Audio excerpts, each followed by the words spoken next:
মুখ্যমন্ত্ৰী মহোদয়ে যিটো আজি নিযুত মাইনা আঁচনিখনৰ শুভাৰম্ভণি কৰিলে এইটো আচলতে ছাত্ৰী সবলীকৰণৰ বাবে এটা খুব বৃহৎ পদক্ষেপ বুলি ক'ব পাৰি। এই আঁচনিখনেৰে ছাত্ৰীসকলক যিটো আৰ্থিকভাৱে সহায় কৰিব তাৰ পৰা বাল্য বিবাহ হয়তো বহু পৰিমাণে কমিব।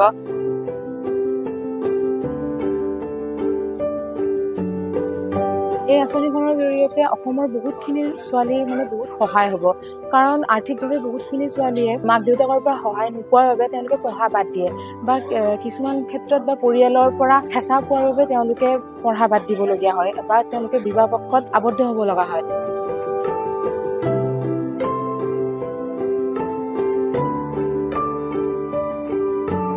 It's a very great initiative taken by our Honorable Chief Minister, as it's going to provide a financial aid to the girl's child and also help the parents also to ease out the burden they are getting.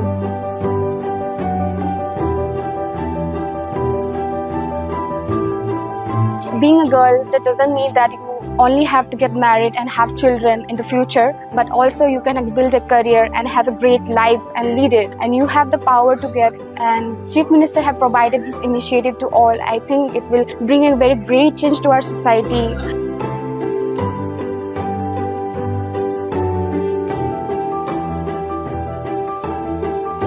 গোটেই আঁচনিটো হ'ল বাল্য বিবাহৰ বিৰুদ্ধে।